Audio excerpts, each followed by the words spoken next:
Hello. Well, Steve, how is it going?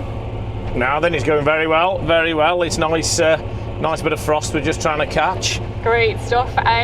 So I suppose I'm out with you today because back in December we had called out to Conor Engineering and we were lucky enough to see your 4,000 gallon tank going through the fabrication process.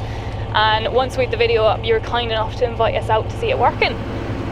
Yeah. No, we took delivery of the tanker last week, and we're just basically catching catching a bit of frost now to try and get it on the ground.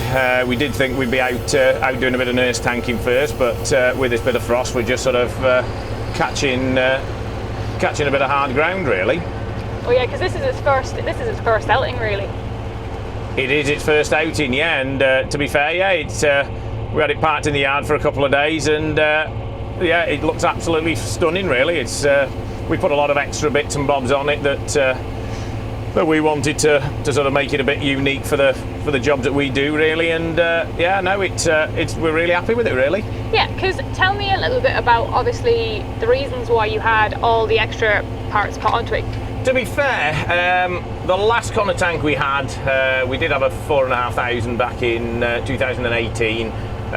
We were going into the nurse tanking job then. We just bought one of them, so we needed the overhead boom, really. We've always been on loading arms because it is just a lot easier, but we have some places that we do go to that are a bit tight. It's just if you've got extra fill points, if you do need to use a hose, then it is a lot easier rather than trying to drag a pipe around a tanker. We do fit a standard 16,000 litre pumps, so they do suck a fair bit of vacuum quickly. So we do use 2 fill points. So whether we're on the pod with the 8-inch self-fill arm, we find that we can chuck 2 pipes, 2 6-inch hoses on, and it does fill a lot quicker. Yeah. Same when you're doing off the actual fill points with your pipes. It's exactly the same. So that's the idea of the whole self-fill arm and all your extra fill points.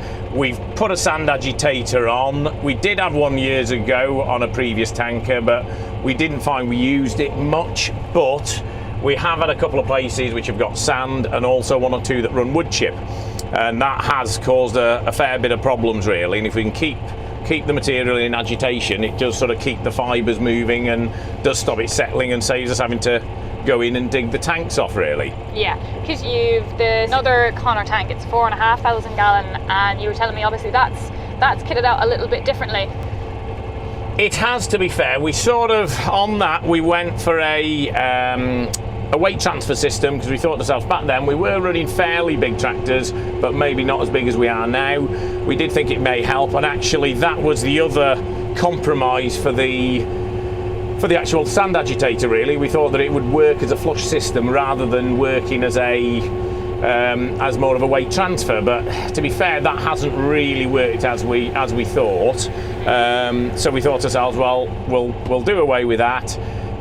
We did have the overedge boom, that's worked fantastic, so we've gone for that again. We've had all the extra fill points, and yeah, we put a top hatch on that just in case if we did need to dig out or even fill over the top, and we've occasionally used it, but we didn't think it justified really putting it on this 4,000 that we've got now.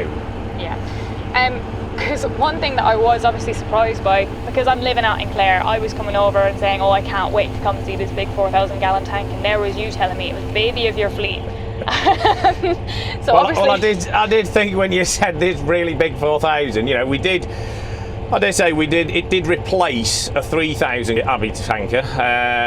But compared to what else you have? It is basically the baby of the fleet, basically, yeah. You know, we've obviously got this V-Nose, we've got the bigger 4,500 Conor, and we've also got the 4,500 gallon Joskin. So yeah, we've got the horsepower to pull them.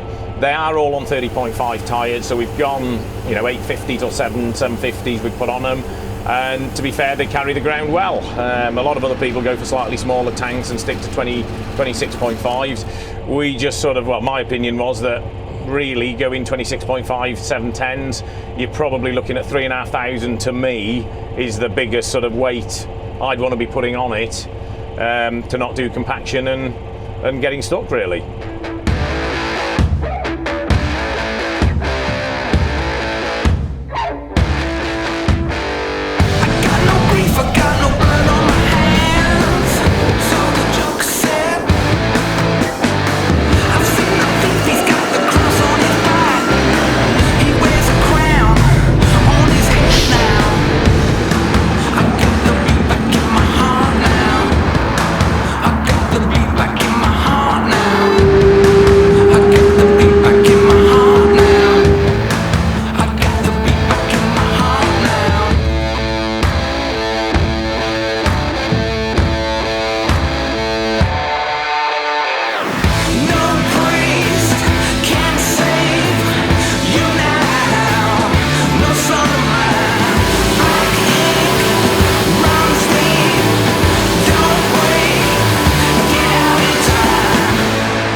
with you today in Cheshire, in Nantwich, or just outside Nantwich, and you're running the tankers today because I suppose the ground is hard enough with the frost that you're able to get on it, but you'd normally be doing a good bit with dribble bars as well, wouldn't you?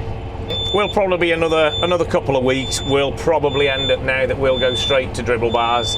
There is very little, bar on stubble and the very few and far between customers. We don't really end up splash plating anything, if I'm totally honest. It's just the way we've gone. We've just pushed into doing it that way. It just seems to be the way the business has gone, really. Mm-hmm. We run the V-Nose here was bought. It was basically originally bought because we wanted the 24-metre dribble bar. We ended up buying the dribble bar, and we had the tank on demo. We liked the tank, and they were all an outfit, so we bought the whole lot. We had the Conor tank again in 2018, and we did put a 12-metre Vogelsang dribble bar on that. We had previously been running trailing shoes and disc injectors.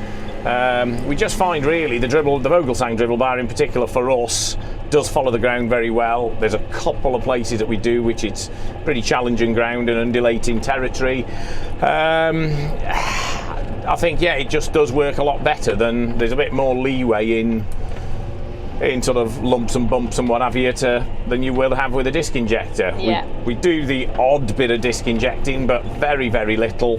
And it just, again, we can go for a bigger width, and we just find it does tuck it underneath the grass to help keep the nitrogen in the ground, and also not to flatten the grass and taint the leaf, really. Yeah, and especially with the splash plate that's on the Vinhurst, you wouldn't really want to be bringing that anywhere that there's too much grass. Not really. Yeah, that does work very impressive, to be honest. It does give you a real good spread width and a real good spread pattern, really. To be fair though, we're real happy with the spread pattern on the 4000, really. I think that, again, because it's got the 16,000 litre pump on it, it keeps the pressure up high. So yeah, it does work very well. That's brilliant. And because it is a very mixed bag of an outfit that you've got. You've obviously got a couple of Massies running. You've the 6250R out, and obviously you've got the Fendt 936 that you're in. Do you have any preference with the tractors? I think I'm sort of very similar to you. You're a Fendt girl, and I'm afraid I'd have to say I think it's personal preference. We did have a Fendt 927 years ago, reverse drive, and I think that was the main reason why we went for the Fendt, to be honest. We looked at the reverse drive mowing, it automatically took us into the Fendt. We have delved into the Valtra. We just didn't feel that those were sort of suited to what we were doing with them. And yeah, we've gone back to the Fendt. We've obviously got the Massey on reverse drive as well then. That it does, it's a real good tractor. Power-wise, I really cannot fault it.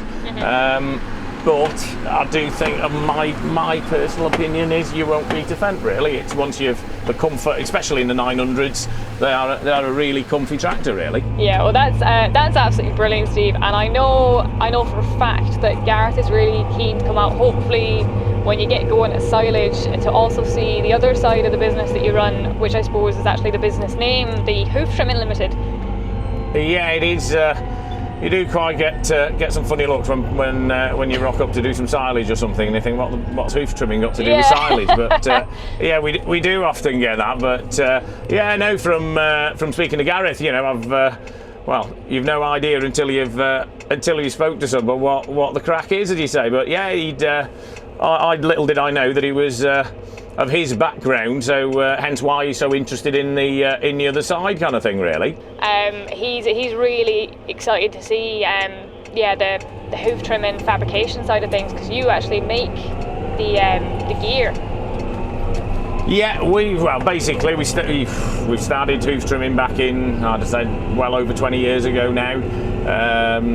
I think we got to 2006. We were just struggling with quality of the crushes themselves, really, that we were buying in, and they weren't sort of withstanding the test of time. And we got together with a local engineer, and he said, "Why don't we build one?" And well, it seemed a bit of a silly idea at the start, but yeah, to be fair, we did one, and that was fairly good, and that was the whole idea.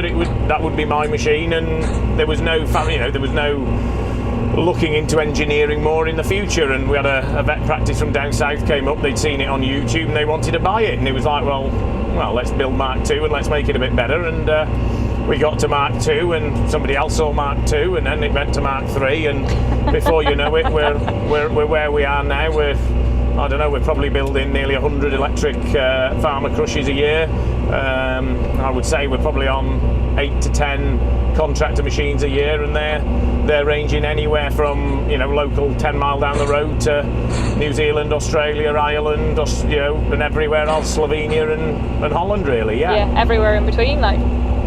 It has, to be fair, and of course the other beauty about having the engineering side of stuff is if we do have some incidents or accidents or what have you, we can just drop it in the door and just say, can you just quickly do me this? And that does help. And we've had a couple of weird and wonderful projects that we've been wanting to do, which you probably couldn't buy with all these other companies being so busy now. They're not probably interested in a couple of one-offs, and it has just helped us out that we can sort of build stuff as and when we need them, really. Yeah, well, that's brilliant, and it's always handy to have the knowledge so that if you're out in the field and you get stuck with something even small that you can fix yourself, it certainly saves on time. It does, to be fair, and time and money, really. We're anything up to eight full-time welders and engineers at the other yard there, and it's if something needs just repairing or something needs improving, then it can go in for a day and it comes out the next day. We haven't got to sort of queue up and wait for another busy engineering yard that would have to sort of book you in a week, 10 days time. Yeah, thanks so much for having me out anyway, Steve, because it's been absolutely brilliant to be able to see your impressive outfit out here. We've been really blessed with the weather. I know it's been down to about -4, but it's certainly helped with the ground conditions, so it's been absolutely brilliant seeing you working.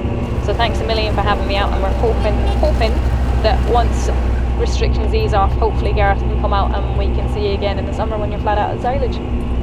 Yeah, no, thank you for coming. It's been great to have you, and so just show you a bit of what we do, really, and what it's all about. See that hoof trimming isn't just the hoof trimming, really. Yeah, exactly. It's everything else in between, as well as up to the chrome big X 1100 that you have hiding away in the shed there. Well, she'll be. I think the first bit of grass for us then will be.